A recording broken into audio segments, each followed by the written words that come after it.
apologize to the memory of Charlie Hawk's fudge. I tried 4 times to make that recipe of Charlie Hawk's fudge. Every time it was a flop. So after a half a gallon of cream, 12 cups of sugar, a can of cocoa, you know, what you got out there is probably not the real deal. But the ingredients that's in that recipe is what's in that fudge, and I don't know what the Hawks family did to make it work, but I couldn't make it work. I'm Miss Connors and I can't make it either. Oh, that's so much better.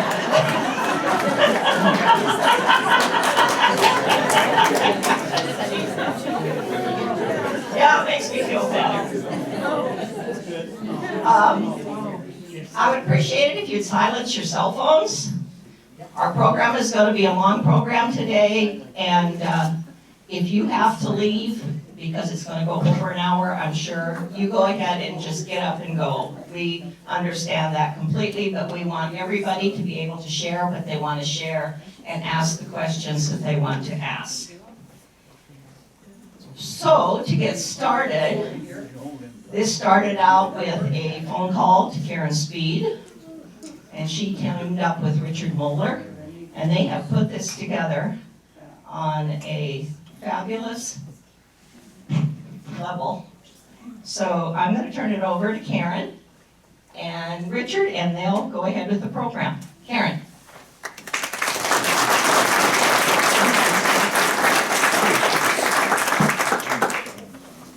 Well, thank you, Bonnie, and thank you, Richard, for organizing this.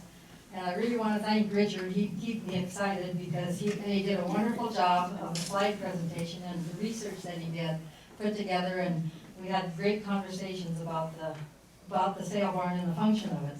I'd like to thank Laurel Schultes also for the pictures and the articles that you're going to see in the slideshow, and she did a fantastic book over there that's over there, and Richard looked at every page, read everything, did quite a job. And Brad, he drew the scale of the sale barn, and that came about because Richard didn't quite get how this all worked for the sale barn, so thank you, Brad, for doing that. And a huge, huge thank you to the people that are going to make this and help me out as the panel, and they're going to introduce themselves here just in a little bit. I just want to tell you that I started working as a freshman in high school at the Ranch House Cafe. That was in 1964, so you can figure out I'm old anyway. And the Meade School District would release you on Wednesday to work.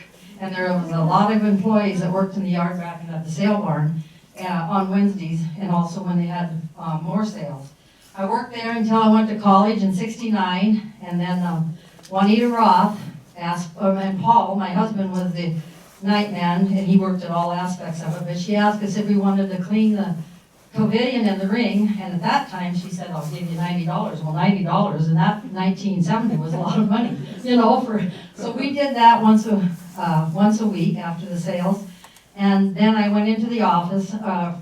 They had a hostess, it was called, and instead Juanita and Jim, you know, decided that you needed to go get the buyers and get in the consigners or whoever and tell them about a phone call, because that would interrupt the auction sale if you went over the intercom. So she had a position there where you went and told the buyers they had a phone call. And after that, I moved into the office, and I wrote consigners checks until 1993, and I worked there at Sturgis Livestock County with the Ranch House Cafe for 36 years. I really enjoyed Sturgis Livestock, and boy, as I got older, you listen to the ranchers that came in, and they were all full of wisdom, and if you just would listen to them, they pretty much true what was going to happen and what was the future look like. Paul, my husband, he worked all aspects of the sale barn, and he ended the auctioneering ending as an auctioneer for 25 years, and he worked at the sale barn for 40 years. He was very passionate about SLE, and he'd love to be here to tell his story, which he'd do a lot better than I would. But I'd like to, in the crowd, I would like to recognize Mary Madden, who is Jim Madden's daughter. Could you stand up, please? Thank you, Mary. I'd also like to recognize Holly and Lyle Krauser, who is Dale Maddox's daughter and son-in-law.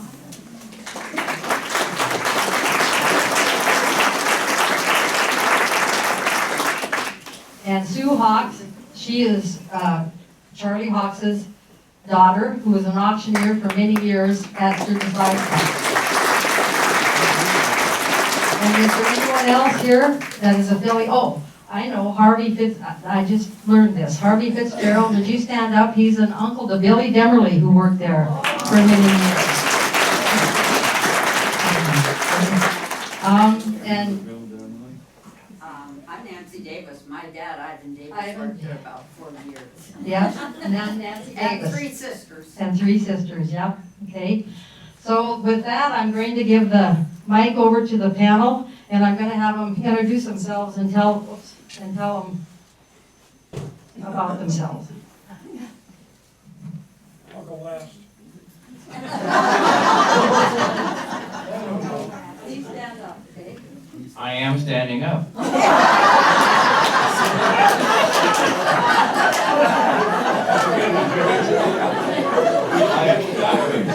I've got that before. I started working at Sturgis Livestock in 1960 for Jim Roth.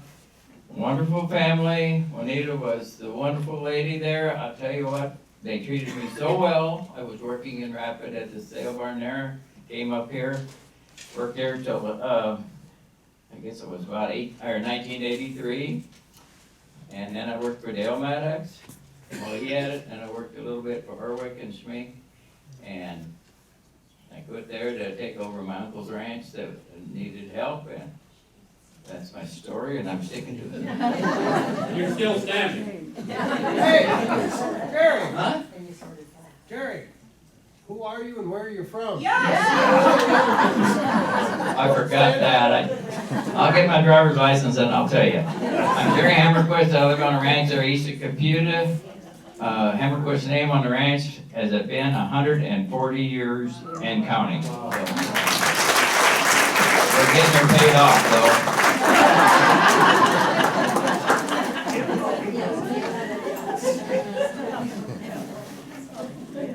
Hi, I'm Jody Lerkamp, used to be Barkley, and I worked yard back and a lot of other places around there. And when I came back after my kids had got into school, I got to work with Billy Demerly, writing tickets, and learned a lot from Billy. Maybe not so good things, but anyway.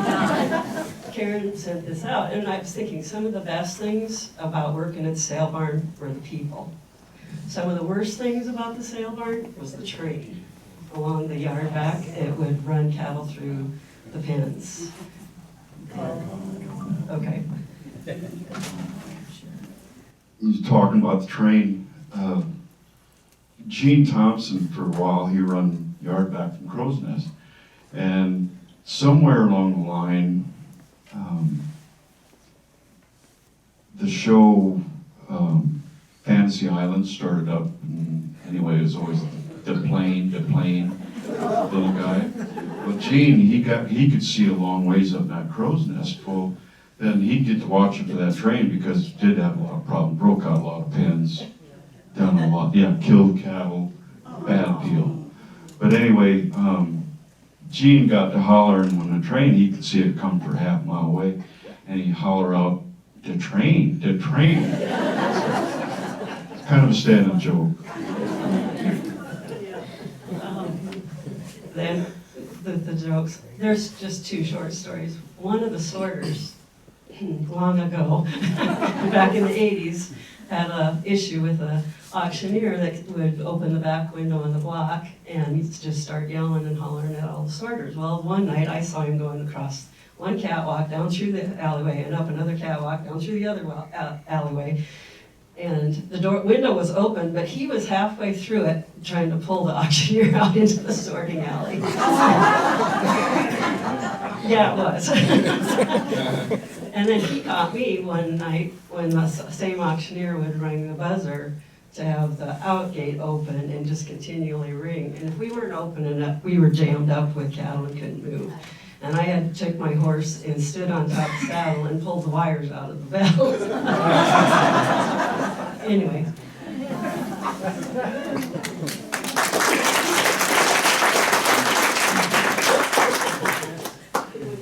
I'm Daryl Steffes.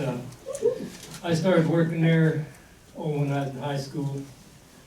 Started out in the yard back, worked there for a few years, and then got promoted or demoted, whatever you want to call it, into the ring. Which I enjoyed every aspect of that sale barn. The people you worked with, it really wasn't a job. To me, it was fun every day, no matter where you was at. And, there was, I can't remember a bad memory there. A lot of good memories there, and mostly with people. And working in that ring, it got to where, it got to be a contest between me and Tom Miller. He rode the ring, I run the gate. I'm guessing the weight on the cattle.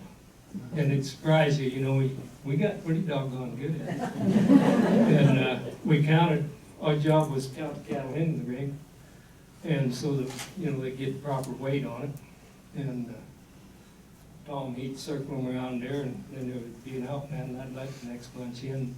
But anyway, when Lynn come to the auctioneer there, then things started happening. He liked to have a snappy auction going. Even when one was going out, he wanted the next one coming in. Heck, he hardly ever stopped auctioning, Things really happened. As long as they could get them penned, he could get them sold. And, like I say, we had a lot of fun in there. Tom, he was kind of a prankster every now and then. So you try to get a hold of him, and when he wasn't paying attention, I'd kind of loosen his cinch up every now and then. Never did get him on the ground, but I got him loosened up. But that sale barn was a big part of this town at the time. When it closed, in my opinion, the town just kind of went to hell. When that was Wednesday, was the time everybody come to town. And the guys that built the sale barn, the women might go shopping or do whatever. And heck, they'd go out for supper that night before they went home. And there was, 2 or 3 clothing stores, hardware stores, drug stores. Every dead gum building on Main Street had a business in it. And a lot of times they'd stay open a little bit longer on Wednesday. But that was just a day when you come to town, even if you didn't have business, you come to town anyway. Go up to the sale barn, and ahead of the sale, there was a few people that got in there and played a few hands of cards. Not only that, Daryl, but look at all them old ranchers that need a little extra money in the fall. They'd come in and work sale days because they didn't have enough money to get through the winter. Oh, that's what most of the employees out there were ranchers from out of town. I mean, 95% of them, I bet, were ranchers and people that were trying to pick up an extra dollar. And it did. It went a long ways. But anyway, that's kind of all I can say about it. I enjoyed every year I was there. Well, I was there through 4, I guess, owners. I was there when I started when Jim had it, and then went to Dale Maddox, and Jim Smink and Jack Horwick, and then Paul, Laurel got it, and Paul there, first year he had it there, that was winter. I mean, that was 85, I believe, and we had a winter. I mean, that winter was tough. Anyway, I think it was December, and he had a Sunday horse sale, and it was like 20-some below. However much 3 feet of snow, and I thought, well, I'll give him a call there, because probably ain't gonna have a sale, and if it does, well, I ain't gonna have to go in. So I calls him up, and he said, yeah, we're gonna have a sale. And he said, yeah, I sure could use you. So I went and took the battery out of my pickup, took it in the house and warmed it up. Shoveled a little snow so I could get out, and away I went to town, got to town, and we had a sale, had 11 head of horses. Sale didn't last long, we had a good time. Nice job, Daryl, nice job. Karen, I'm gonna introduce myself, then I'm gonna sit down while I make a few comments. My old hip bothers me a little bit. My name is Lynn Weisar. I'd like to present my wife, Connie. She's the luckiest woman here. She's been married to me for 55 years. That's very lucky. But anyway, the history, Daryl touched on so many things. One, of course, I didn't know what I was gonna talk about. They said they have a sale here every Wednesday. And it was a place to go. They talk about the old ranchers coming to town, and of course, big old glass doors, beautiful facility, wooden benches inside each door, and full of old timers. I'm sitting there and listening to them. Today, exactly like this, windy the devil. One of them old timers come in and says, "Sure is windy out." The other one, "They have a sale here every Wednesday." Well, the next guy, he decided he was probably gonna buy him coffee. "Are you thirsty?" "Thursday? Damn it, I just told you it was Wednesday." But that is a fact, that is a true story. But gosh, the things that we can talk about and Paul get into, and we've had guns pulled on him. We've had Paul jumping over ring, throwing guys out of the ring and out of the sale barn. One of the buyers comes walking in and he tells the guy that Paul threw out, "Don't go in there, don't go in there, there's a crazy man in it. There's a crazy man in it." But the strength of that sale was the family. And I mean, the yard back, everybody, they had responsibility, they took care of their job. It's some of the best memories I ever had. Daryl hit it on really a lot. I know Paul's got a big book to talk about. This guy in front of me, he used to, our veterinarian, we thought he was anyway. But he'd dress up cows, Halloween, they'd come in, the horse get scared, they'd have sheets over them, they'd have cottontail ears or whatever. I mean, we just had a lot of fun with everybody. Terrific set of buyers, but the relationship with the people was always the best. And some of the best memories I'll have will be in Sturgis Livestock. I don't know, Paul probably talking about the gun, or do you want me to go ahead with it? You go ahead. Anyway, we got this guy sitting in the front row, and these are true stories. And he's buying bulls, he's buying cancer-eyed cows, he's buying heiferettes, and he's buying anything walks in, putting in the same pen. So I can't remember if I tell Paul Speed, I said, "You better get Paul Schultes in here, there's something wrong, this don't make sense." So Paul comes in here, and he gets a hold of the guy and says, "You gotta come to the office and get some more information on your credit." Well, about an hour later, here comes this guy in with a Jesse James coat. He's got a lever action rifle, and he goes to the top, and this place is packed. And of course, I'm D. Schulteis clerk, and I said, "D, if that gun comes to his shoulder, you're gonna have the first one to go. We better fall over or do something." Well, anyway, got cops all over it, but not inside the building. They said, "If we go in there, he'll probably start shooting." Anyway, Paul and all the men don't have any guts, so we get old Karen Speed, and she runs up there and grabs the guy and jerks him out of there. That is a true story. Paul to dress it up. Us men were scared to death. We got to tell you what we do. What else can I tell about? Oh, one of the things that tell everybody right after the sale, guys like Daryl and I, we'd come right here to the library. Connie always thought most of the sales lasted till 2 in the morning, so I don't understand what she was thinking. I'll tell you one thing, some of the best people in the world, absolutely, were right here. Thank you much, and Karen, thank you so much for having us. Paul? Thank you, and we had some of the best times. Well, I'd like to introduce my wonderful wife, Laurel. Anyway, stand up, Laurel. Anyway. She's stuck with me for almost 50 years, and I'll bet sometimes it wasn't easy.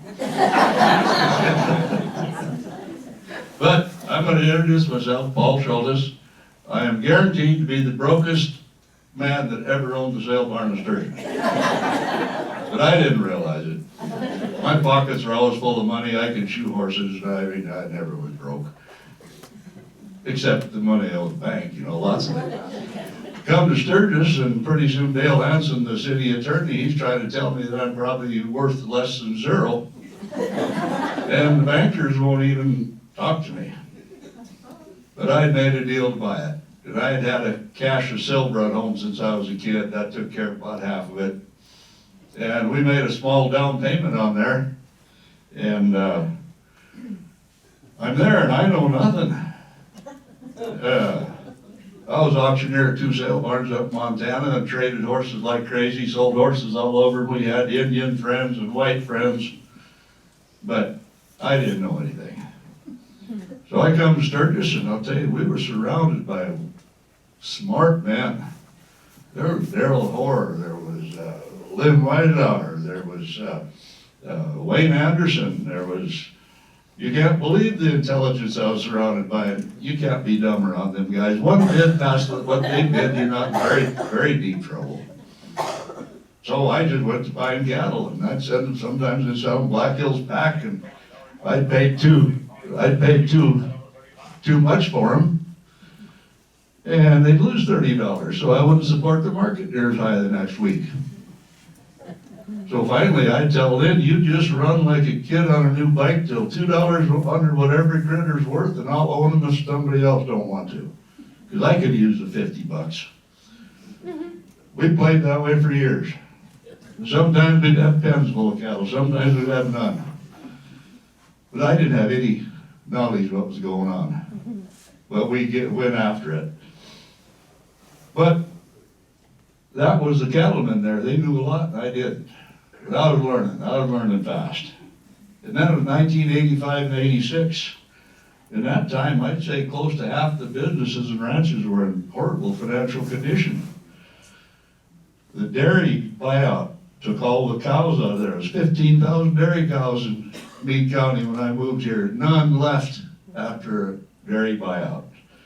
No hogs, virtually no hogs. Anyway, fuel was 85 cents. Semis go down the road, charge you $1 a mile, sometimes 85. Ranch land was $30 to $70 an acre, and I bought about 14,000 acres of the worthless stuff. And it's been fun. So I knew nothing about cattle, but I knew quite a little about horses. So we started the horse sale. I don't remember the 11-head sale. I remember the first sale at about 100 head. It was one of my first sales. Well, I don't know. I gotta look at my notes so I don't get flagged. But I was mainly in the horse business. And I mean, $300,000 back in 1980, 81, 82 could buy all the good horses out of Montana, western North Dakota, and I owned them. They had to come to my place to buy them. We had brokerage license to go to Canada, and pretty soon I had horse friends all over the place. We were buying them, and the Canada horse market was totally controlled by the cartel. My wife and I even stayed at the big boss's place overnight a few times. And so we started the sales, 100 head horse sale. And I told the guys, hey, we're gonna sell all the horses. I knew what horses were worth, and I knew what the buyers were stealing them for. We started out getting double money of any other sale barn. 6 years we were the largest horse sale in North America. 6,000 head a year, a lot of sales, 500 head. Couldn't believe it. We went from selling almost nothing to the biggest sale in America. And I still didn't know why or what happened. Well then, I had to make payments on the sale barn. I can't do that. But I had friends up in Montana, Wolf Point, Montana, Glasgow, Billings. They followed us down to Sturgis by the hundreds. Do you remember all the Montana cattle started coming down? Anyway, just like a blessing from God, we got the down payment paid off. When I started the horse sale, I got warned by everybody. The bankers, the lawyers, the accountants, and many friends says, you can't depend on a horse sale. There'll be bad checks, there'll be fly-by-night buyers, horse traders, and all this kind of stuff. When our horses were bringing double what they were most places, we pretty well sold them all. I don't know if very many horses sold. So that's the way the horse deal went. The cattle deal was our living. That was our living. We sold cattle for a living. Weekends were off, but not at our place. We had horse sales. And that was fun. Paul, was it one time, didn't we sell, help me out, was it, Randy's had that adoption, didn't we sell like 1,500 head of horses just for one man? Yeah, that's, okay, it was 1,200 head, but two different sales. But the big sale I got, I just checked it out, it was 1,375 horses. about 250 saddle horses, the rest are canters. Wow, it went 2 days plus 1 night. 2 days and a night. 1,375 horses. Well, then the rumors started going around, there'd been 4,000 cattle there, never that many outfits in town before, so all the old timers, I don't know if any of them are still living here, but the rumors going around, we'd sold 5,000 horses that day. Well, from the traffic and the outfits around, it looked like it. It felt like it too. Anyway, I'm trying not to get off track here. Wrote some things down. Anyway, we were just blessed with 10 of the best years we could ever have. My wonderful wife, so much support, so many close friends, so many friends. The business community was so good to us. And then we put on the Sturgis Rodeo, and now I'm going to give you a little object lesson here. Sturgis Rodeo was a success. The first 2 years, 500 contestants, the next year, 700 contestants. Second biggest rodeo in the state of South Dakota, SDRA. Okay, I didn't follow no rules. It was, and we bucked the stock till they couldn't buck no more. And we had a bucking horse sale, and we had a bull sale. Plus we sold horses for 2 solid days while the rodeo was going on. Well, all of a sudden, I'm not gonna mention any names, a bunch of big businesses they wanted to sponsor. But they couldn't sponsor unless we was a profit-free 501(c)(3) nonprofit organization. So, it cost me $2,500 to give away my $11,000 we made. Yeah, we made a nonprofit corporation. It was a nonprofit corporation. So that's my lesson in communism, socialism, or what the hell you want to call it. But, don't take partners. You know, kind of stand on their own. It's hard. I got wide shoulders, and I took always accepted the blame I got. Somebody just told me today that people like to blame, and I hope that I'm not guilty of it. And now it goes down, times change, but your memories and your friends don't. Today I buy more cattle online today than we ever did at the sale barn in Sturgis. I've got 6 buyers and 26 sale barns, and I don't have no money. It just rolls over. It just rolls over. And we got the 14 grandkids on the ranch, and it is fun. Here's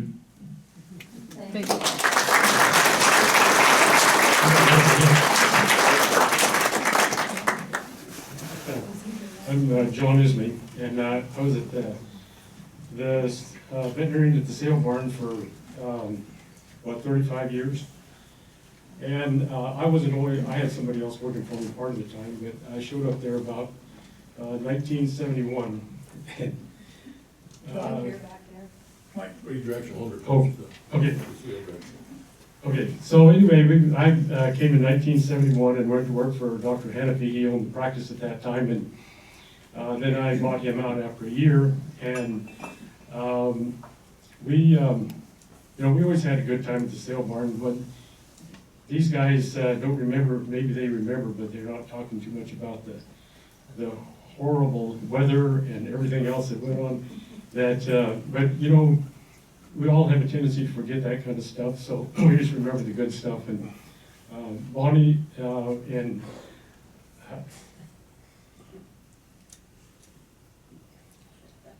Travis.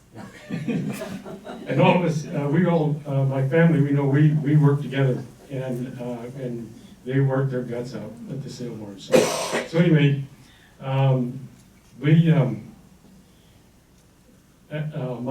my idea was not always just to, my idea was I wanted to be a horse veterinarian, and that's why I went to vet school. And after a while, I worked hard enough where I could do just that, and And we, I remember one time, we were talking about that cow that we dressed up at Halloween, you know, and Travis and all of us, we wanted, we put a dress on her and put lipstick and wig and we taped overshoes on her feet. And she had like kind of like one of them Hawaiian dresses. And I'm not kidding you, when she came in the ring, Bob Queen, he was riding in the ring, and that horse laid down on his belly, his eyes were, he looked like a Volkswagen. He laid right down on his belly, and that's the scariest I ever saw a horse. And then, and I got a little scared after that because Lynn got pissed off. But anyway, I thought it was funny. And another time, it was night, it was really late, and they were selling way-up cows, and so I thought this is going to get boring, and I got a big old cigar and sucked on that thing for a while, and the end was really nice and red, and I just went it over to the ring and tossed it over into the ring and put it like this. And this got pissed off again. I pretty much kept him that way, but no, he's and you know what I liked about working after Paul bought the sale barn was, like he said, he never blamed anybody. Whenever things go wrong, they always do, and Paul just figured out, we just had to figure out where we're gonna fix it, and made the sale barn awful good. You can't believe how good that was.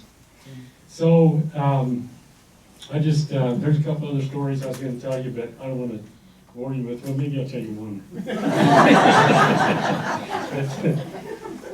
One time, I had another guy working for him, another veterinarian working for him at the sale barn, and I was riding this horse, he's half saddlebred, and I don't know what else, maybe mountain lion. Anyway, he had white eyes, and he was born mad. He just came out mad. He just, ears were laid back, and from the time he was a colt, he was that way. But anyway, I had to go up north and look at some cows, so I thought I'd better get some miles on him, at least a little bit. So I rode him in the yard back there that afternoon and opened gates on him and stuff. And I could ride him all right, but I was going by the front of the sale barn. It was dark by then, and Brian Barber was out front of the sale barn. He said, "I bet you can't ride that thing in the sale barn." I said, "Well, throw the gate open, the door open, let's see." So I rode him in this kind of a hallway, and the vet office was right there, so I reached down and opened the doorknob, and of course the door opened, and the veterinarian was working for me. There was a slack time, so he was asleep on the couch there, and he threw his arms up like that, and the horse got scared back across the hallway into the woman's bathroom. There were still women in there, and they were screaming, "He's going to kill us." And I said, "I think you will." So anyway, I kept the door open as good as I could, and I spurred him in the belly, and he jumped out in the hall and started bucking down the hallway. Had a suspended ceiling, kind of like this, and I saw what it looked like up in the back. But anyway, he had boring shoes on, he scratched the floor all up, and it was not funny. So the guy that owned the sale barn right after Paul was there, and another time I smoked this little cigar, and it was turned at like, give it a 7. And so he said, "Get that horse out of here." I said, "You get him out of here if you think you can." So anyway, that cost me a little bit, that one. So, but anyway, we really did have a lot of fun. We were long hours and hard work, but anyway, we remember the good times.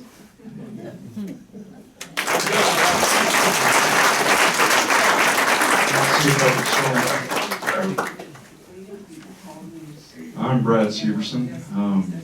I started in 1975, I guess, in the fall. I was there 25 years. Kind of started in yard back sale days, and then just kind of stayed on and started working full time. And then I don't know what year it was, Paul took over and Bill retired, good old Billy. And I got the foreman job, and I'd done that for 12 years. Stayed till just about when the doors shut, but not quite.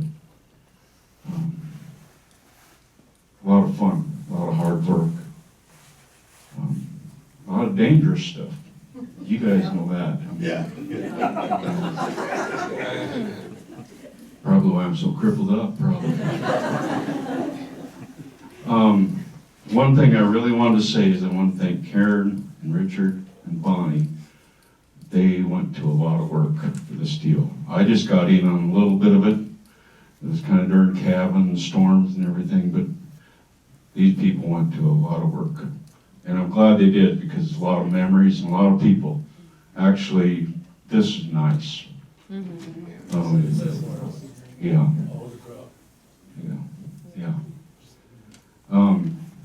Laurel, she wanted me to mention one story that she was laughing about.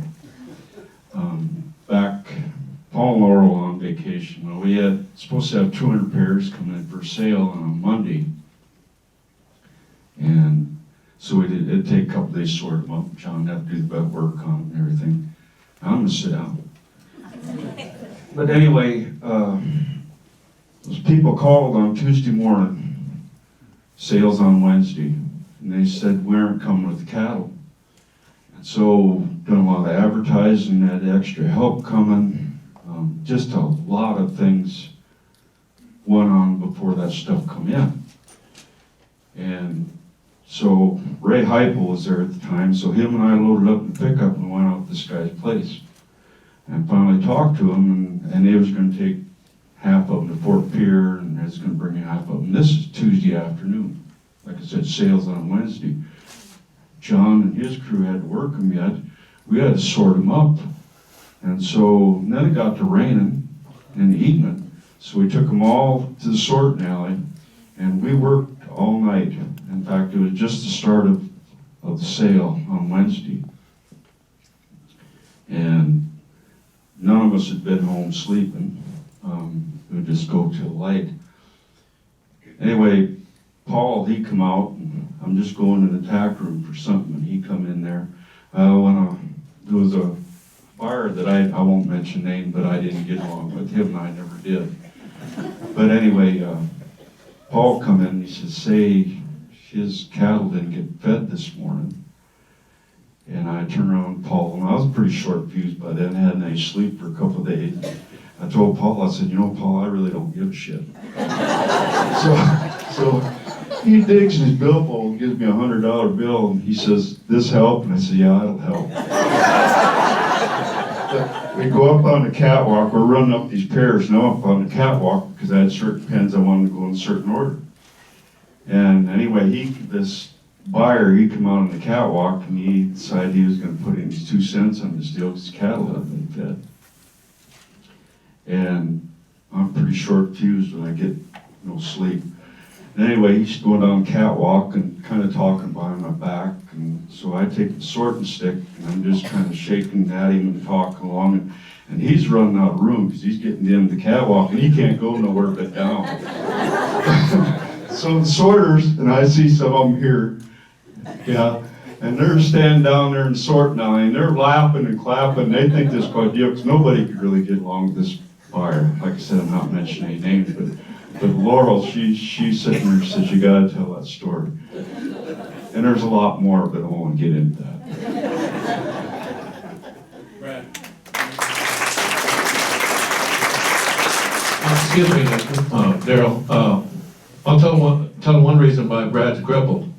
He'd be at the far end of the pen, where the pen cattle, at the very far end. Paul Schultz said, oh, we need Brad. Brad would come running, gates were all closed. He never once opened the gate, one-handed, leaped over every single gate, didn't he, Paul? Yeah. I mean, never touched him either. Now you're wondering why you're lame. I found out through the years that we got put in a 2 7/8 pipe, and I found out I wasn't agile as I thought, because I thought I could get up and walk on that pipe instead of trying to work through the cattle, but that only worked once.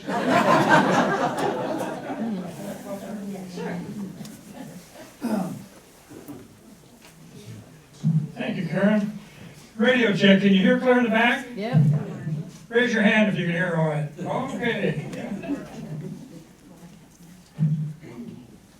Well, just to give you a little history before Sturgis Livestock was built, You know, back in the early days, this would be pre-war, you shipped by rail. You had a roundup and you drove to your railhead and you ordered so many cars ahead of time and you shipped them to Sioux City or Omaha. And you had to know when the passenger trains were gonna be coming by too, because if you were about ready to drive them into the stockyards and here come a passenger train, the old conductors enjoyed the engineers hitting that old horn and you had to stampede going wherever. So you had to make sure you figured that out.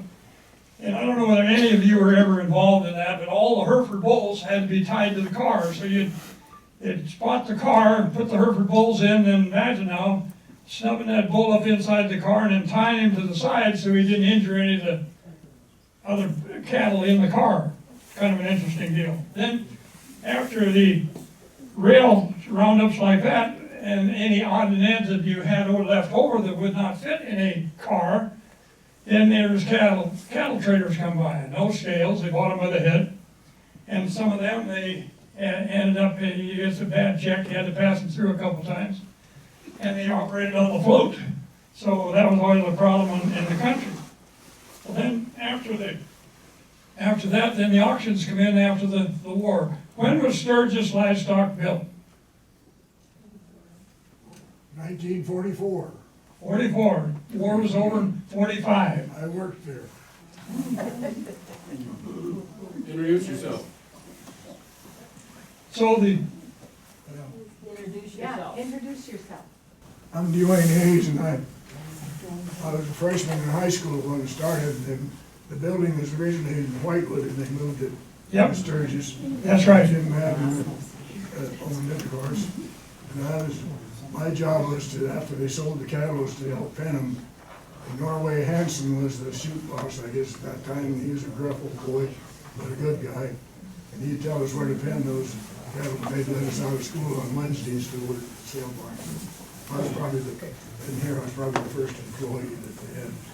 Thank you. And I made a lot of money. Thank you. So the first auctions then come in after the war, and some had problems because there was no place to look for experience. They were all on their own. There wasn't any other, not an auction ahead of that. And then some of them got into trouble. They get into the custodial account, which was the money of the consigners, so they had a few problems in that respect. As the highways become better, trucking become better, you could truck cattle out of Sturgis and have them in an Iowa Corn Belt area overnight, or the railroad would take 2 or 3 days, so you didn't need a railroad. That was the end of that. I started coming to the Sturgis Livestock in 1960, and at that time Harley Roth and Jim Madden ran it. And Jim made an agreement with Harley, and Harley bought Jim out, and Jim signed an agreement he wouldn't start another auction in a certain amount of distance or perimeter for so many years. Well, there's a co-op, among other whatever, went up and built the St. Ange stockyards and then hired Jim to run it. And I was there when they loads and loads of plank come in, when they built all the yards out of wood there at St. Ange. The Harley loved, some of you have probably heard the story, of course that'd be Jim's dad, Harley. Harley loved his saddle broncs. And when I was a kid, this would be back in the early 40s probably, he would have the saddle bronc buck off at the Oxoak Ranch at Nemo. And the guys, that was Casey Tibbs' days, and the Tesher boys out of Sentinel Butte, North Dakota, and that was really something to see. Born and raised in the old Sagebrush Flats down in Provo country. Harley good friend was Jiggs Thompson. Jiggs Thompson was a saddle bronc rider from Mule Creek Junction.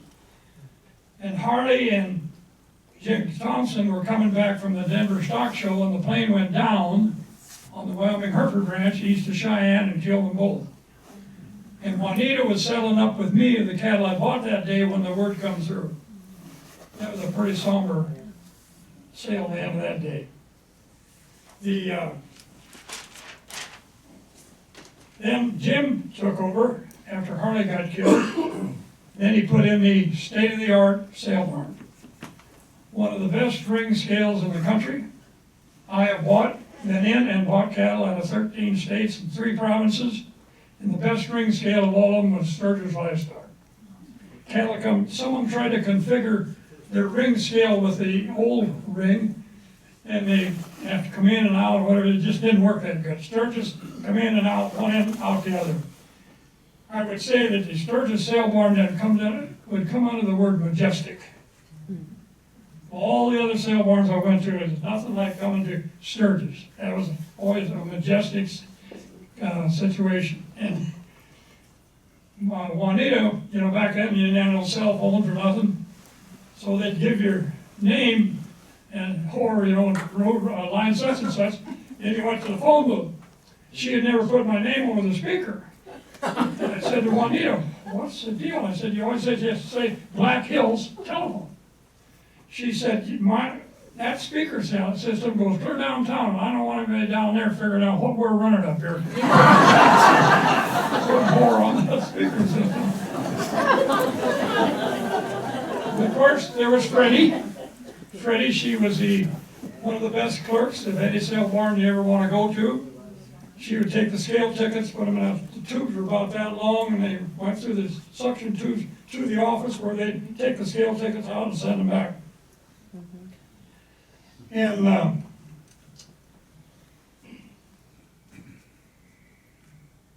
let's see what I was going to say. Oh, when long sales, Sturgis would call Bill Foosh and tell them when the sale was over, so they could hold up for the buyers to get there. And then they do the same. Bill would call St. Anne's the same way. Otherwise, the sale might start at 8 o'clock, and Bell, they had to hold up, and this was an all-night sale. The longest stint I ever had was 44 hours. Never went to bed. Long sales, and then they put the shavings in the ring and the turpentine on that, blending with the tobacco smoke, and a lot of those old timers smoked cigars at ringside. And you got home and your eyes like 2 pea holes in a snowbank. That turpentine and that smoke was just pretty good to you. Remember Cecil Hurley? You remember him? He used to come to Sturgis Livestock. He was a huge buyer of cattle in the Centerfield area down by Sioux Falls. And one time I was going into the barn, he was coming out, and he said, "Darryl, can I get you a cup of coffee?" And I said, "No, I don't drink coffee." He said, "Do you have any vices?" I said, "Yeah, I chase women." He said, "You're going to make a good cattle bar." Well, there was I can remember all the auctioneers, Charlie Hawks. He was the first one I can remember at Sturgis. Bud Knight, Dale Maddox, Lynn Weisar, Paul Speed, and of course then Paul sold some cattle too when he's over there, Paul Scholtes. It was always a pleasure to come to Sturgis Livestock. And it was only 40 miles or 45 miles to the plant. Back in before the one-way, whatever, the tourists would come, it'd take you over an hour to get up here to sale. Because they'd be driving 30, 35 miles an hour. The gooseneck trailer. I should have invented that. 2 things I missed in my lifetime. One was the hula hoop and the gooseneck trailer. Gooseneck trailer completely changed the marketing of cattle. The guy could load on whatever had on that gooseneck trailer versus the bumper whipper trailers, and they weren't safe. Drop a wheel over the shoulder of the road and boom, boom, pretty soon you're upside down. But the gooseneck, he could load whatever he wanted to sell. Didn't have to wait, throw a bull in, cow, whatever, give it to the wife, the hired man, or one of the kids, and they'd drive there. And then the barns put the drive-through deals to unload, which they changed the marketing of the small lots of cattle in the entire West. I got to tell you an interesting story. When Jim and Juanita put in the ring scale, on the west side of the ring, they put in a phone booth, which is noise was down, it cut down the decibels a little bit, and you could go in there and had a shelf like this, and you could do your paperwork, and you hit a button and you want a bid, and that light would come on, and the auctioneer then could see that light and take your bid. Well, I went in to make a phone call, and I went to the door, and I pushed, and it didn't go no place. So I pushed a little harder, and this little voice said, "Just a minute, mister, he's not done yet." I don't know who these kids were, but one's, the last name was Isme and one was Shorty. Finally, the door flew open and them little buggers were running out like a couple of scared kids. And there was a big number 2 right in the front. Every call, Edwin smell at it. That's a true story. So just a minute, mister, he ain't done yet. So anyway, all the operators from the Jack Speak and Richard Horwick, but you take the Harley Roth was quite an individual. He was a very colorful guy. I loved his saddle broncs, and of course Jiggs Thompson went down with him. Was one of the saddle bronc riders in that area down there, that Mill Creek Junction, Edgemont Country, and so Harley was drawn to him. But Harley was very much a showman. He was an entrepreneur, kind of ahead of his time, but anything he had to do with saddle broncs, it was going to be good. I guess, just thank you very much, appreciate it, and thanks for putting this on.